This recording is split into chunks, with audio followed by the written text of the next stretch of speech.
Good morning, my dear students. Welcome to our zoology online class. Dear students, in the last class, we studied about the structure and functions of the female reproductive system. Okay, so in this second chapter,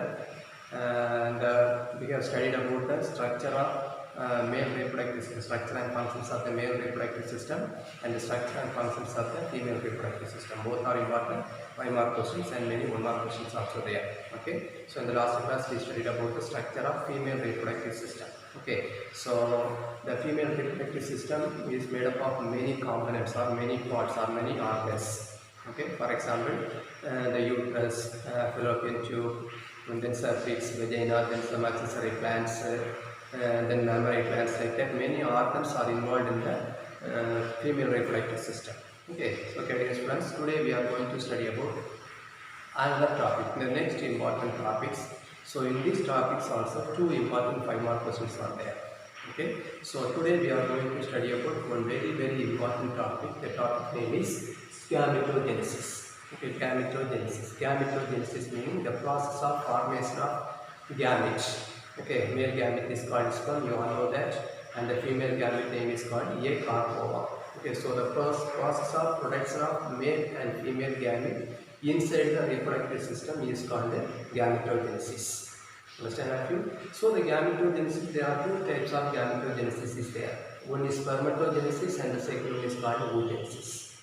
Okay, so spermatogenesis. So today we are going to study about this spermatogenesis process and oogenesis process. Okay, so first we are going to study about spermatogenesis. Spermatogenesis means the process of production of the male gamete sperm. Okay, so the process of production of the sperm inside the seminiferous tubule of the testis is called spermatogenesis. Okay, in the last class I told you the seminiferous tubule of the testis is the place where the gametes, the male gamete or the sperms are producing. Okay, so the seminiferous tubule is only producing the sperm or the male sex cell. So here spermatogenesis means the process of production of the male gamete, that means the sperm inside the seminiferous tubule of the testis is called spermatogenesis. Is called spermatogenesis. See, this is the spermatogenesis process. Okay. So during this spermatogenesis process, first some cells, okay, primordial germ cells. Okay, so when a male baby is developing inside the uterus of the mother, some primordial germ cells are entering inside the inner side of the seminiferous tubule of the testis. So this is the first step in the spermatogenesis process. Okay, so the primordial germ cells present in the body of the male fetus. Here fetus meaning the male baby developing inside the uterus of the mother is called male fetus. Okay, so the primordial germ cells present in the body of the male fetus is entering inside the seminiferous tubule of the testis. This is the first step in the gametogenesis process. Okay, then these primordial germ cells are converted into the sperm mother cells. Okay, the sperm mother cells are otherwise called spermatogonia cells. Okay, so these primordial germ cells entering inside the seminiferous tubule of the testis and immediately it is converted into spermatogonia. This spermatogonia is in diploid number. Diploid number means 46 chromosomes are present inside this spermatogonia. Okay, all these 46 chromosomes are arranged in 23 pairs. So 23 pairs of chromosomes are present in this spermatogonia cell. So this spermatogonia cell is otherwise called sperm mother cell. Then this spermatogonia mother cell or this sperm cell involved in the first mitotic cell division. Is involved in the first mitotic cell division and now it is called primary spermatocyte. Now this spermatogonia cell or this sperm mother cell is now it is called primary spermatocyte. This primary spermatocyte also in diploid number, that means 46 chromosomes are present. Now this primary spermatocyte cells involved in the first meiotic cell division and producing 2 secondary spermatocytes. So a diploid primary spermatocytes involved in the or entering in the first meiotic cell division and producing 2 secondary spermatocytes. Here the secondary spermatocytes are in haploid number. Haploid number means only 23 chromosomes are there. Here 23 pairs of chromosomes. That means 46 chromosomes are present in the primary spermatocyte. But in the secondary spermatocyte, each secondary spermatocyte has only 23 numbers of chromosomes. That means they are in haploid number. Okay. Now, these secondary spermatocytes involved in the second meiotic cell division and finally producing 4 spermatids. 4 spermatids. All the spermatids are in haploid number. Are in haploid number. Hope you understood this point. So, the primary spermatocyte involved in the first meiotic cell division and producing 2 secondary spermatocytes. That both secondary spermatocytes are involved in the second meiotic division and finally producing 4 spermatids. Okay. Now all these 4 spermatids are converted into mature sperm, otherwise called spermatozoa, by a process it is called spermiogenesis. So here what 2 more question is here, spermiogenesis, meaning the process of conversion of spermatozoa into spermatid into spermatozoa, or spermatid into sperm, mature sperm is called spermiogenesis. So by this spermiogenesis process only all these 4 spermatids are converted into sperm. Now all these 4 sperms are entering inside the seminiferous tubule by a process is called spermiation. Here also 2 more question is there. So spermiation meaning the process of entering of the spermatozoa inside the seminiferous tubule is called spermiation.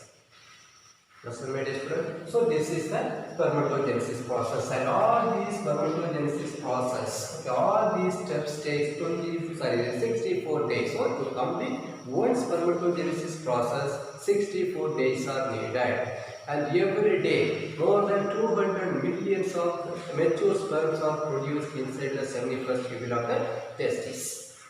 Okay, so to complete one spermatogenesis process, totally 64 days are needed. Understand my dear friend? So hope you all understood this spermatogenesis process. Now hormones. This spermatogenesis process is controlled by some hormones.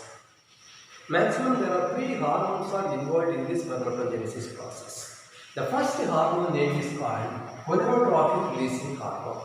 This gonadotrophic releasing hormone is released by the hypothalamus region of the brain. So hypothalamus region of the brain releasing or producing this gonadotrophic releasing hormone. This hormone comes to the pituitary gland, reach the pituitary gland and stimulate the pituitary gland. Finally, the pituitary gland producing 2 important hormones. One is follicle stimulating hormone, the second hormone is called luteinizing hormone.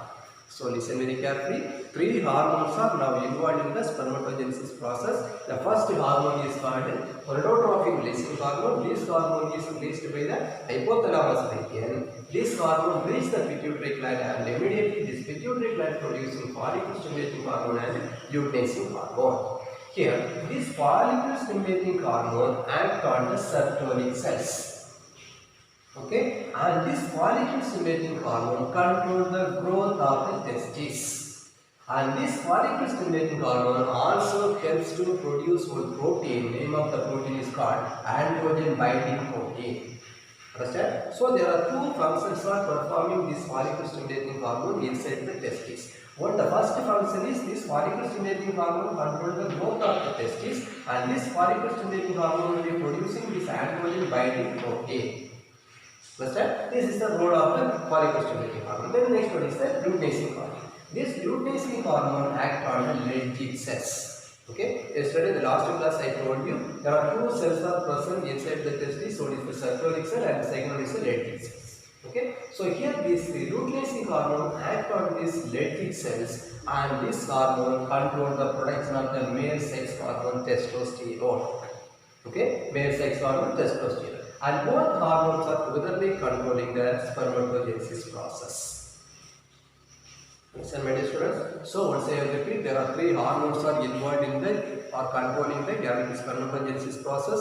One is the gonadotrophic releasing hormone, second one is the follicle stimulating hormone, and the third one is the luteinizing hormone. Okay, here this follicle stimulating hormone acts on the circulating cells of the testis and controlling the growth of the testis and producing androgen binding protein. Luteinizing hormone acts on the Leydig cell and control the production of the male sex hormone testosterone. All these two hormones are together controlling the spermatogenesis process. Understand, my dear students?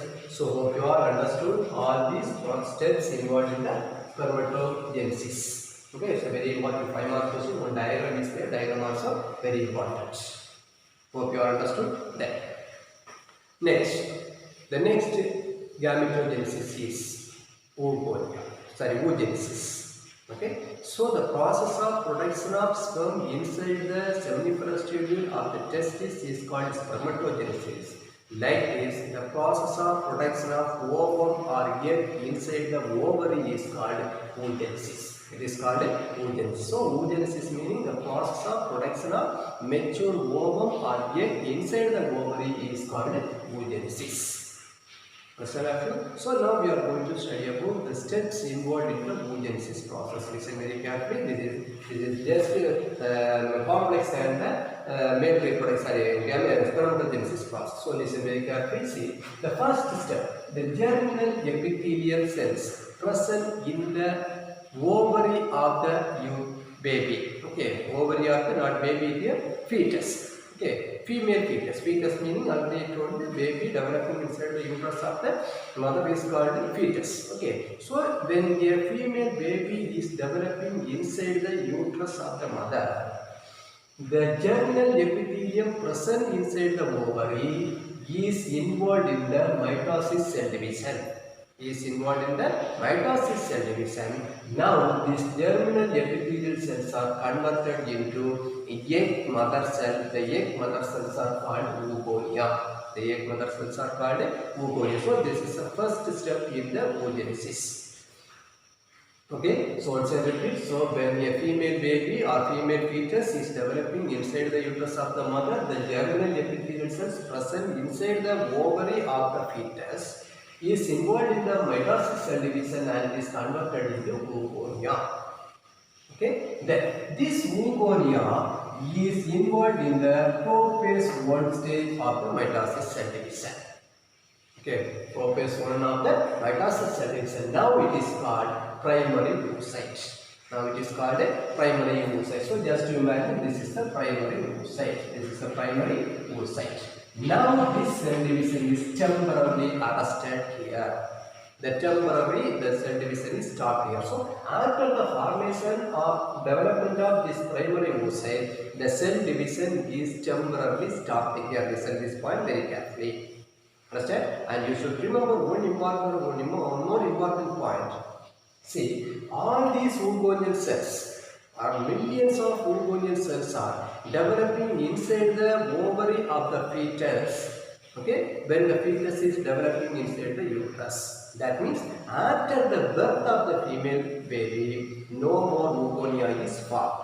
Okay, after the birth of the female baby, no more oogonia is formed. So maximum oogonial cells are produced when the baby is developing inside the uterus of the mother. Understand? Then come to the processing. Now this primary oocyte, I told you this is a primary oocyte. This primary oocyte is temporarily stopped their cell division here. Okay. So now this primary oocyte is covered by a single layer of one cells. One layer is called granulosa layer. So this primary oocyte is now covered by a granulosa layer, a single granulosa layer. Okay, so now it is called primary follicle. So the primary oocyte is covered with a single layer of granulosa cells. So now it is called primary follicles. Understand? Listen one more point here. Here, more than millions of primary follicles are produced inside the body of the female baby. Understand? But these primary follicles are, maximum primary follicles are destroyed from the birth to puberty. Okay, from the birth to puberty, millions of these primary follicles are destroyed inside the female baby body. Understand? So after the puberty, only 60,000 to 80,000 of primary follicles only present in the body of the female baby. So hope you have understood this point. So millions of primary follicles are destroyed from the birth to puberty. So after puberty, only 60,000 to 80,000 of primary follicles only they are in the body of the female baby. Understand that you? Then. Now, this primary oocyte, okay, is covered with a single layer of granulosa layer. Now, this primary oocyte is covered by many granulosa layers and a new layer, name of this layer is called theca layer. Okay, this primary follicle is now covered with many granulosa layer and a new theca layer. Now, this primary follicle is called secondary follicle. Okay, so the primary follicle is covered with many granulosa layer and a theca layer. Now this primary follicle is called secondary follicle.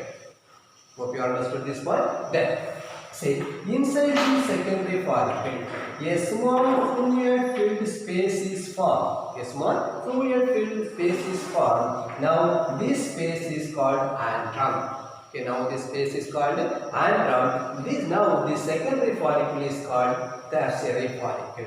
Secondary follicle is called tertiary follicle. So after the formation of this antrum inside the secondary follicle is called tertiary follicle.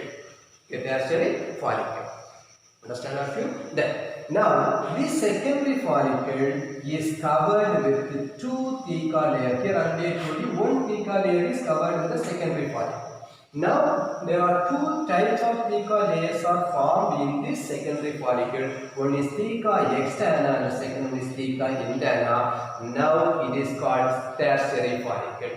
Now it is called a tertiary follicle, and during this process one more organ is produced. Name of that organ is called polar body. So during this entire oogenesis process two polar bodies are formed. Now first polar body is formed. This first polar body is automatically destroyed inside the ovary. Understand that you? Understand? Then this secondary follicle is involved in the second meiotic cell division and finally producing a single ovum. This ovum is in haploid condition. So when the ovum is produced, one more polar body, that means the second polar body also produced. Here the second polar body also destroyed here. Second polar body also destroyed here. So at the end of the oogenesis process, only one ovum only produced. That ovum is in haploid condition. Here already I told you, in gametogenesis process, 4 sperms are produced. All 4 sperms are in haploid condition. But here in the process, at the end of this oogenesis process, only one ovum is produced. That ovum is in haploid condition. Understand that you? Understand? See, already I told you, here this tertiary follicle. Okay, so the primary oocyte only converted into secondary oocyte. But the follicle cells are there. Okay, so the second tertiary follicle is now converted into a mature follicle, otherwise called Graafian follicle. Mature follicle, otherwise called Graafian follicle. Understand? And here we have to remember one important point. The point is, see, if fertilization is not takes place, that means this ovum, the produced ovum is not involved in the fertilization process, the second meiotic division will not complete. So the egg is automatically destroyed. This ovum is automatically destroyed.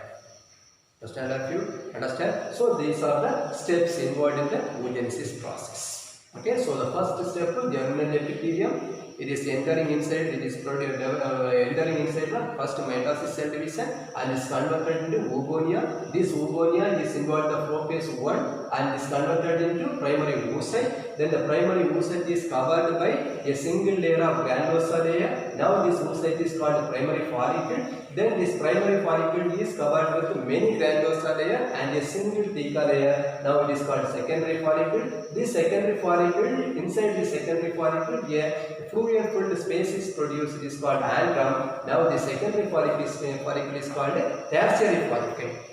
Okay, when the tertiary follicle is covered with theca externa and theca interna, automatically the primary oocyte is now converted into secondary oocyte. Secondary oocyte. So this secondary oocyte is involved in the second meiotic division and finally produced one ovum. The ovum is in haploid condition. So during this process, two polar bodies are produced. One first polar body and second polar body.